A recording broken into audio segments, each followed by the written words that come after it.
Bonjour et bienvenue.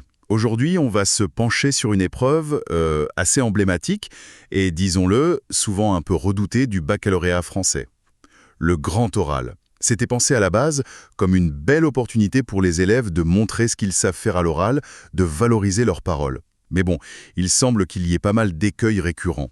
Du coup, cette chance se transforme parfois en un exercice un peu mal compris, peut-être. Pour y voir plus clair, on va s'appuyer sur des extraits d'un guide vraiment intéressant. Il est consacré au grand oral de la spécialité HGGSP, Histoire Géo, Géopolitique et Sciences Po. Les auteurs, Brigitte Batineau et Miguel de la Montagne, ont une position assez unique en fait. Ils préparent les élèves en classe, mais ils sont aussi membres de jurys d'examen. Oui, c'est cette double casquette qui est précieuse. Ils voient les deux côtés du miroir, si on veut, la préparation et puis l'évaluation finale. Ça leur donne une vision très complète des défis. Exactement. Et donc notre objectif aujourd'hui, c'est d'explorer ensemble le diagnostic qu'ils posent. En gros, les 11 pièges les plus courants qu'ils ont observés. L'idée, c'est simple. Si on comprend bien où sont les difficultés, c'est le premier pas pour les éviter, non? Tout à fait. Ce n'est pas une question de talent ou de ne pas être doué pour l'oral, mais plutôt de points précis qu'on peut travailler avec de la méthode. Alors commençons par la base. Le tout premier défi identifié, la difficulté à problématiser. Ça vous parle? Ah oui, énormément. C'est vraiment la pierre angulaire de l'exercice. Très souvent, en fait, le sujet choisi par l'élève, il sert juste de prétexte pour réciter des connaissances. Ce qui manque, c'est la tension intellectuelle. Le vrai questionnement qui justifie qu'on prenne la parole pour argumenter. Mhm. Du coup, au lieu d'avoir un vrai problème à discuter, une question un peu ouverte, le jury se retrouve face à un exposé très descriptif, linéaire. Mais est-ce qu'il faut absolument une controverse? Un sujet juste intéressant, ça peut pas suffire. Alors, controverse, c'est peut-être un mot un peu fort. Disons plutôt une question qui ouvre un réel espace de discussion. Le guide le dit bien, les examinateurs voient même des élèves brillants rester très descriptifs. Et le risque, c'est d'évaluer juste une récitation de fiche. D'accord. Sans une vraie problématique, cette question de départ qui appelle une réponse argumentée, nuancée, il n'y a pas vraiment d'argumentation à évaluer, juste une restitution. La question, au fond, c'est est-ce que mon sujet invite à explorer différentes pistes ou est-ce qu'il se contente d'affirmer quelque chose? Ok, je vois. La problématisation, ça pose le cadre. Mais une fois que ce cadre est là, encore faut-il savoir construire un argument solide. Et ça semble être le deuxième gros écueil. Passer de l'opinion perso, du moi je pense que, à une vraie démonstration structurée. C'est un point crucial, oui. Les auteurs parlent justement de l'écueil du discours d'opinion. C'est bien d'avoir une conviction, hein, évidemment, mais l'exprimer comme ça, brut de décoffrage, ça ne fait pas un argument. Hmm. Un argument solide, ce n'est pas juste une affirmation. C'est une affirmation qui est soutenue par une preuve concrète. Ça peut être un fait historique, une donnée chiffrée, un exemple précis, une référence à un auteur. Et surtout, il faut que le lien logique entre cette preuve et la problématique de départ soit clair, évident. On entend souvent parler de cette fameuse structure affirmation-preuve-lien. Mais est-ce qu'il n'y a pas un risque que ça rende le discours un peu trop mécanique, un peu artificiel, et qu'on perde justement cette conviction dont on parlait? C'est une crainte légitime, oui. Mais il faut voir la structure comme un outil, pas comme une fin en soi. C'est un outil pour être clair, pour être percutant. Ce que le jury entend trop souvent, nous disent les auteurs, ce sont des affirmations, parfois très fortes, mais sans rien derrière. La parole sonne creux, en fait. Oui. Donc, cette structure simple, elle aide justement à ancrer la conviction dans quelque chose de solide, à la rendre crédible. L'idée, c'est pas de réciter une formule magique, mais de s'assurer que chaque idée forte repose sur du concret. Et la conviction, elle vient aussi de là, de la maîtrise de ce qu'on dit. Ce qui nous amène assez logiquement au quatrième point identifié, qui est très lié. Un propos qui reste trop en surface, justement parce qu'il manque de preuves concrètes. Les auteurs donnent des exemples assez parlants en HGHP d'ailleurs. Oui, c'est le prolongement direct. L'argumentation reste dans le vague, dans les généralités. En histoire GE, par exemple, entendre un élève parler des conflits sans jamais citer un cas précis, que ce soit la guerre du Vietnam, la crise de Suez ou autre chose, ça affaiblit tout. Oui, c'est sûr. Ou discuter des puissances sans jamais mentionner l'ONU, l'OTAN ou des pays spécifiques. Pareil pour la mondialisation. Si on n'évoque pas des faits récents, je sais pas moi, les tensions en mer de Chine, l'élargissement de l'OTAN, le discours reste très abstrait. Et j'imagine que ce principe vaut pour toutes les spécialités, non? Si on est en SVT, parler des maladies sans jamais citer une pathologie précise, un mécanisme cellulaire particulier. Absolument. Le principe est le même partout. La précision, le concret, c'est ça qui montre la maîtrise. Pour les examinateurs, ce flou, ce manque de détails techniques, c'est souvent le signe d'une compréhension un peu superficielle. Les connaissances de l'aspect, elles doivent être le moteur de la réflexion, pas juste un décor lointain. Un discours qui marque, c'est un discours ancré dans des exemples, des données, des références précises. Peu importe la matière d'ailleurs. Et parfois, ce manque de profondeur dans les preuves, ça cache un problème plus fondamental encore. C'est le 5e piège, une maîtrise insuffisante des connaissances autour du sujet choisi. Exactement. Parfois, le choix du sujet est bon, la problématique est là, mais l'exploration reste très limitée. L'élève connaît bien son petit bout de cours, celui qui est directement lié à sa question, D'accord. mais il ignore un peu les ramifications, le contexte plus large, historique ou géographique, les notions qui sont autour et qui permettraient d'enrichir la pensée, et surtout qui permettraient de répondre aux questions du jury. J'imagine que c'est surtout pendant l'échange que cette fragilité se voit, non? C'est souvent là, oui, que le bat blesse, comme on dit. Les auteurs le soulignent bien. C'est pendant le dialogue qu'on mesure vraiment la solidité de la préparation. Il suffit parfois d'une première question qui sort un tout petit peu du chemin tracé par l'exposé pour déstabiliser complètement un candidat dont les connaissances sont trop en silo. La vraie appropriation du sujet, elle se voit dans cette capacité à naviguer un peu, à faire des liens, à mobiliser des savoirs qui sont un peu à côté. L'éloquence seule, ça ne suffit pas à masquer une base de connaissances un peu juste.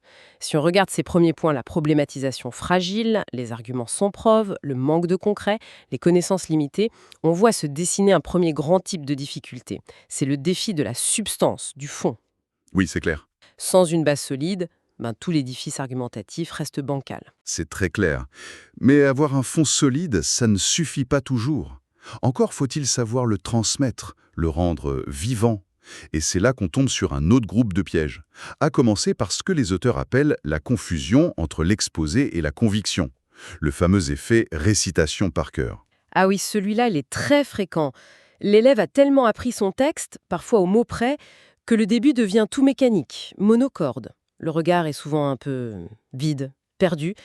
Le contenu est là, techniquement, hein, mais il n'est pas habité. On sent que la personne nous livre une information, mais elle n'a pas l'air d'y croire elle-même. Ou en tout cas, elle ne le communique pas. On pourrait se dire que c'est une stratégie pour se rassurer, non? Apprendre par cœur pour être sûr de ne rien oublier avec le stress. Est-ce que c'est vraiment si pénalisant? C'est plus qu'une pénalité en fait, c'est carrément une mauvaise compréhension de ce qu'est l'épreuve. Le guide insiste là-dessus.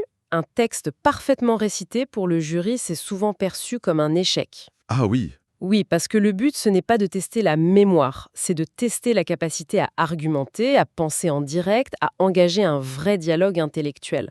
Un candidat qui sait son texte, mais qui ne le pense pas au moment où il le dit, il perd toute sa force de persuasion. La question sous-jacente, ce n'est pas est-ce que tu connais ton texte, mais plutôt est-ce que tu défends une idée. et cette idée de défendre une idée, elle est aussi très liée au 7e point, le risque d'avoir un sujet qui est trop impersonnel, trop désincarné, où le jury, il ne sent pas du tout l'engagement de l'élève. Exactement. Parfois, on entend des exposés qui sont techniquement très corrects sur des grands sujets classiques, la démocratie, les relations internationales, peu importe, mais le propos reste froid, purement scolaire. La question qui plane, c'est «Hum, mais pourquoi lui, cet élève, a choisi ce sujet-là précisément? Qu'est-ce qui l'a motivé? Sa curiosité personnelle, un lien avec son projet d'orientation, une étincelle quelconque?» Oui, Si l'orateur a l'air complètement détaché de ce qu'il raconte, son ethos, c'est-à-dire sa crédibilité personnelle, son engagement est proche de zéro. pourtant, il me semble bien que les consignes officielles, elles encouragent justement ce lien personnel, non? Tout à fait. Et le guide le rappelle très justement. Il est demandé noir sur blanc d'adosser sa question à son projet d'orientation ou au moins à une vraie curiosité personnelle. Ignorer ça, c'est vraiment passer à côté de l'esprit de l'épreuve. Un propos qui est incarné, même s'il y a quelques petites maladresses, il sera toujours plus marquant, plus engageant qu'une leçon parfaite, mais sans âme. Le jury, il cherche à évaluer une pensée en action, pas une récitation anonyme. Et au-delà des mots, il y a aussi tout le reste, le corps. Le 8e piège, c'est la communication non verbale, qui est souvent un peu oubliée. Ah oui, le corps parle, et parfois il contredit ce que dit la bouche. Un regard qui fuit tout le temps, des mains qui s'agitent dans tous les sens, les pieds qui bougent, une posture un peu avachie. Tout ça, ça envoie des signaux de manque de confiance ou de désengagement. Et ça peut vraiment saper la force du discours, même si le contenu est excellent par ailleurs. On est bien d'accord. Il ne s'agit pas d'être jugé sur son apparence physique, hein. Ah non, absolument pas. Ce que les examinateurs regardent, d'après les auteurs, c'est la posture générale, la présence. Comment la personne occupe l'espace, calmement. Est-ce qu'elle maintient un contact visuel avec le jury? Est-ce que sa gestuelle est naturelle, accompagne le propos? Tout ça, ça montre une certaine maîtrise et ça renforce la crédibilité. Et d'ailleurs, souvent, une bonne préparation sur le fond, ça aide beaucoup à réduire ce trac physique. Quand on se sent solide sur son sujet, on est généralement plus à l'aise dans son corps. D'accord. Autre écueil plus technique, le 9e. Préparer un texte qui est pensé pour être lu et pas pour être dit. C'est quoi la différence concrètement? C'est un point qui peut paraître subtil, mais il est crucial. Ça touche à ce qu'on appelle l'oralité. Beaucoup d'élèves rédigent leur texte comme s'ils écrivaient une dissertation, c'est-à-dire Des phrases très longues, très complexes, pleines de subordonnées, avec un vocabulaire parfois utilement soutenu. C'est souvent très lourd à suivre pour quelqu'un qui écoute. Et c'est aussi difficile à dire de manière fluide et convaincante. Donc, écrire pour l'oral, ça veut dire quoi alors? Des phrases plus courtes, c'est ça? c'est une partie de la réponse, oui. Les auteurs insistent sur le besoin d'adopter les codes de l'oral. Donc oui, des phrases plus courtes, plus directes, mais aussi des connecteurs logiques très clairs. D'abord, ensuite, en revanche, donc. Peut-être même quelques répétitions, mais choisies, stratégiques, pour bien enfoncer une idée clé. Une structure générale simple à suivre pour l'auditoire. Mhm. Le guide promet d'ailleurs de donner des techniques pour ça. L'objectif, c'est que le discours sonne comme une conversation, structurée, maîtrisée, mais une conversation quand même, pas comme la lecture à voix haute d'un texte écrit. Ces aspects, la conviction, l'incarnation du sujet, le non-verbal, le style oral, ça forme donc un deuxième grand bloc de difficultés. Le défi de la livraison, de la communication efficace. Avoir de bonnes idées, c'est une chose, mais savoir les rendre vivantes, persuasives, c'en est une autre. Et même quand le fond et la forme de l'exposé initial sont plutôt bons, un dernier groupe de pièges peut surgir, surtout pendant l'échange avec le jury. C'est le 6e piège, l'effondrement face aux questions. C'est le fameux moment de vérité, comme le disent les auteurs. Un exposé, ça peut être très bien préparé, très rodé, mais la capacité à réagir à des questions qu'on n'avait pas prévues, ça teste autre chose. Et là, certains paniquent un peu. Soit ils répondent de manière très minimale, oui, non, voire ils se taisent, soit au contraire, ils partent dans un long monologue un peu confus qui ne répond pas vraiment à la question posée. Et ça montre quoi, ça? Ça trahit souvent un manque d'entraînement spécifique à cet exercice de dialogue, d'argumentation en direct. Qu'est-ce qui est évalué exactement à ce moment-là? Juste voir si on a la réponse. C'est bien plus que ça. Ce qui est testé, c'est la capacité à penser avec le jury, c'est-à-dire entendre vraiment la question, ne pas hésiter à demander de repréciser si ce n'est pas clair, prendre peut-être une seconde pour organiser sa réponse dans sa tête, et puis argumenter en direct. Voilà ce qui montre une vraie agilité intellectuelle, une appropriation profonde du sujet. Ça va bien au-delà de juste ressortir une connaissance apprise. Et pour bien finir la première partie, et justement ouvrir cet échange de manière sereine, il y a l'importance de la conclusion. Son absence ou sa faiblesse, c'est le 10e piège, le fameux « voilà j'ai fini » qui laisse tout le monde un peu sur sa faim. Ah oui, un moment clé et pourtant si souvent négligé. Une présentation qui s'arrête comme ça, nette, après le dernier argument, ça laisse une impression d'inachevé, de manque de maîtrise globale. Une bonne conclusion, d'après ce que rapportent les auteurs, ça devrait faire 3 choses simples. 1. Résumer très vite la thèse qu'on a défendue. 2. Répondre clairement à la problématique posée au début. Et 3. Idéalement, tendre une petite perche vers la discussion qui va suivre. D'accord. C'est la touche finale qui ancre vraiment le message et qui montre qu'on maîtrise son temps et sa structure jusqu'au bout.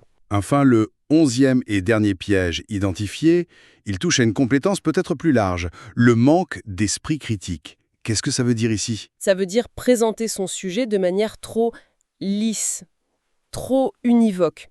Par exemple, exposer un concept la puissance, la démocratie, le patrimoine, peu importe, sans jamais en questionner les limites, les évolutions complexes, les différentes interprétations ou même les critiques qui existent. En gros, c'est restituer un savoir appris sans le mettre en perspective, sans montrer qu'on a réfléchi sur ce savoir.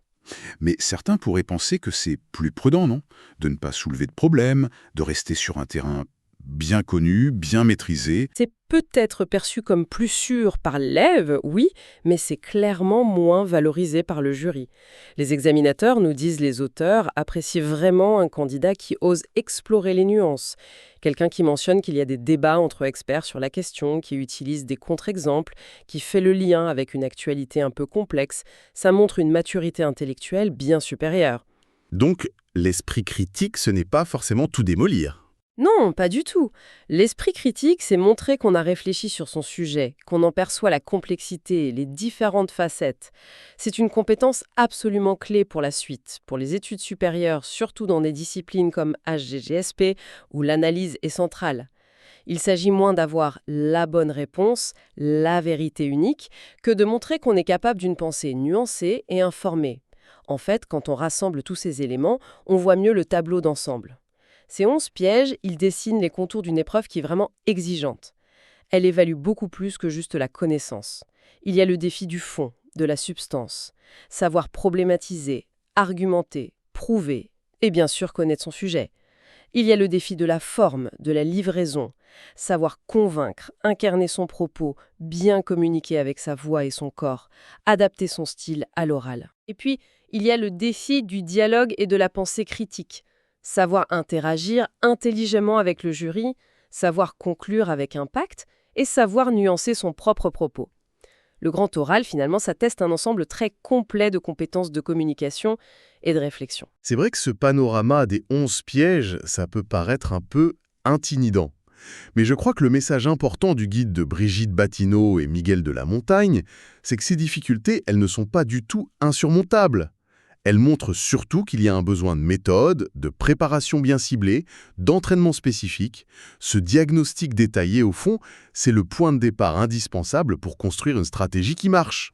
Identifier les écueils, c'est déjà commencer à les éviter finalement. Tout à fait. Et peut-être qu'il faut aussi voir un peu plus loin que l'examen lui-même. Cette capacité à identifier un problème complexe, à construire une argumentation qui tient la route, basée sur des preuves, à l'exprimer clairement, avec conviction. Et surtout, cette capacité à engager un dialogue ouvert, constructif, tout en gardant un regard critique sur les choses. Est-ce que ce n'est pas, au fond, une compétence absolument essentielle pour tout le monde, bien au-delà du lycée? Une compétence dont on a besoin pour comprendre le monde qui nous entoure, pour se faire entendre, pour réussir dans n'importe quel parcours, qu'il soit universitaire ou professionnel plus tard. Je pose la question. Ça laisse à réfléchir.